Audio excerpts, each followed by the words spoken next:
I did ask you to ask me questions on YouTube and Instagram, and today I would like to respond to those. Let's go!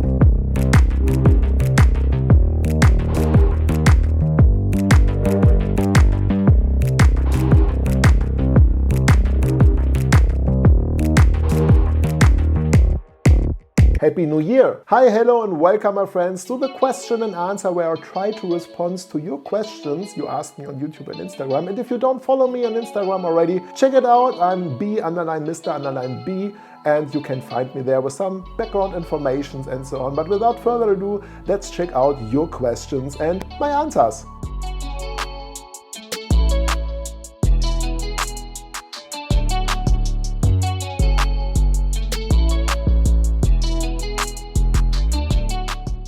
Every time so difficult to find out the first question. So let's start with this one, Olli Uhren. And he did ask me with which cameras I do film my videos. Well, on the one hand, I do use a Canon M50, which is very nice to produce also 4K videos, especially the macro shots. And on the other camera I use is a Canon 80D behind of that, because I do film right now sort of a behind the scenes of Mr. B. Those are the two cameras I have. I have also a small M100 I use for traveling, but yeah, this is actually the gear I use. Second question from Stevie5000, and he did ask me whether the Omega Aqua Terra is a perfect entry-level luxury watch. Well, Stevie, it depends, to be honest.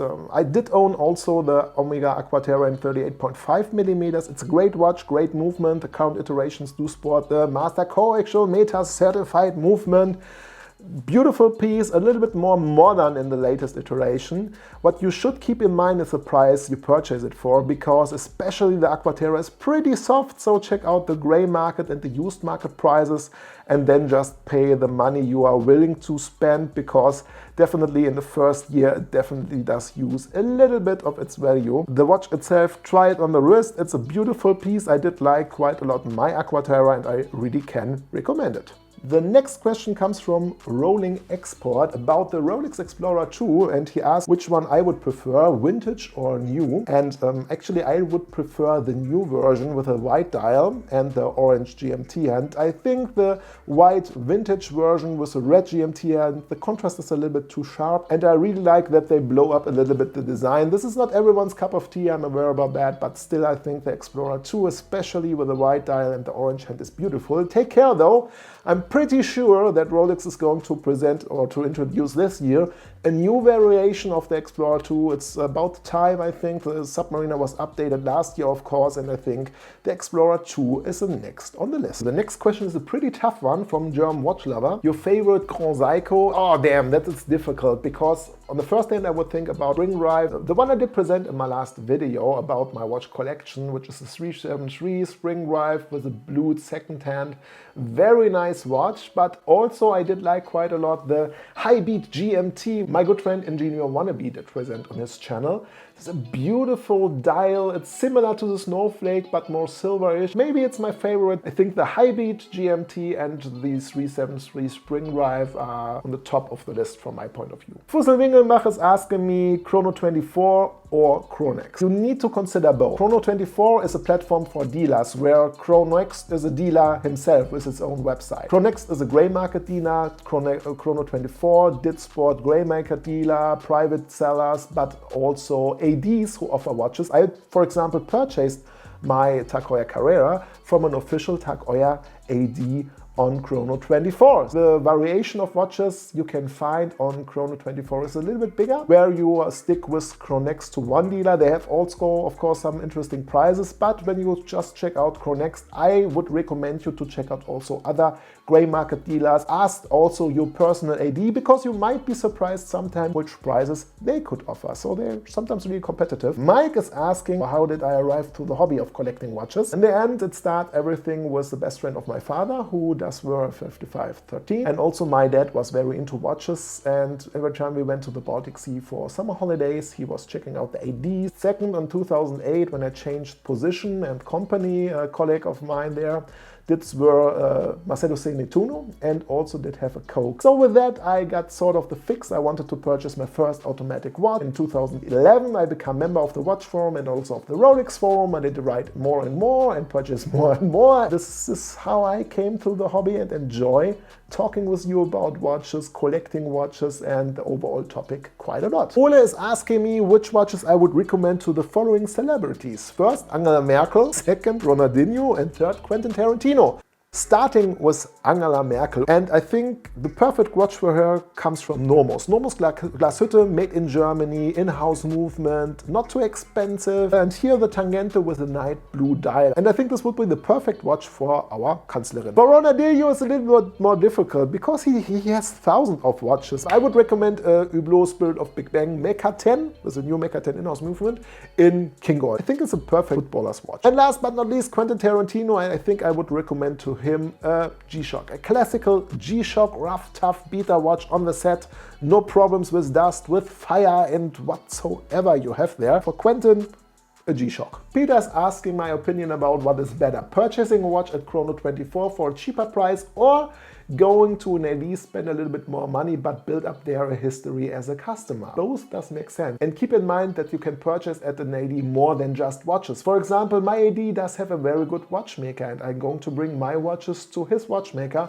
for the regular service. I as well purchased at this AD my very first watch, the Marcelo C. Tridente. I did purchase there the ring for my fiancé. This helps also to build up a customer relationship. Parallel, I did purchase some watches grey market online where I knew that the prices he could offer are not competitive. When I go to an AD or to him and ask him for recommendation to try on watches, I will purchase a watch at his place. So this is sort of a strategy which did work well for myself, and I think it would make sense to go, as mentioned before, parallel. Stefan is asking me to make a video about the Rolex Yachtmaster. From his point of view, there are many beautiful models on the market, but it seems that no one really does like this variation. The Yachtmaster is a little bit in the shadow of the Submariner. Interestingly, the Yachtmaster is the first watch from Rolex which did sport the ring command system you can find also now on the Skydweller. Technically very interesting, and some variations of the regular three-hand variation of the Yachtmaster pretty beautiful. Talking about the blue dial red second-hand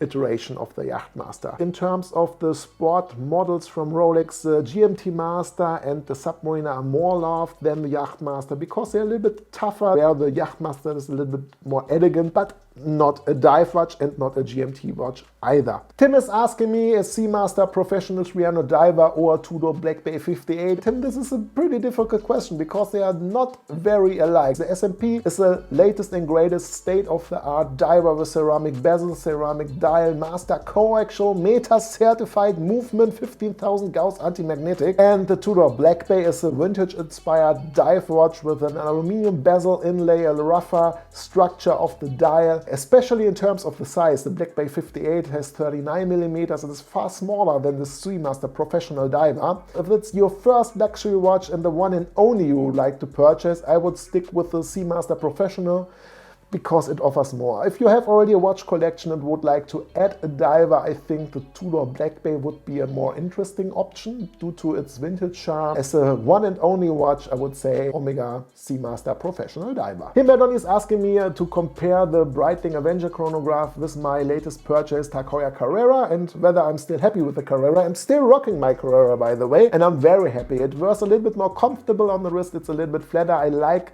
or prefer the bracelet of the Takoya, to be honest. I do as well like the day-date complication, which the Carrera sports. If I have to compare it one-on-one, I would say, yes, the Carrera is slightly more comfortable than the Breitling Avenger on the wrist. Alex is asking me, Konstantin, you are collecting according to the philosophy one brand, one watch. That's right, Alex. There are so many watches from just one brand available. Isn't it a shame that you can just purchase one? And are you not limiting yourself with that? Well, Alex, that's exactly the reason why I do it. You know, I did start as a pure Rolex collector. So I did stand in front of my collection and saw just the same watch in different materials and colors. And was sort of bored about that. And if you really focus on which watch you would like to have the most from that particular brand, it's far more interesting to collect those watches and to really think about which watch would tick your box the most or which watch you like the most from this particular brand. So this is the way I do collect right now, and it's helping me sort of to have a very interesting interesting collection from my point of view. I like the state of my collection right now quite a lot. A thing which really helps me to dive into the topic watches and really make up my mind about which watch from which brand I really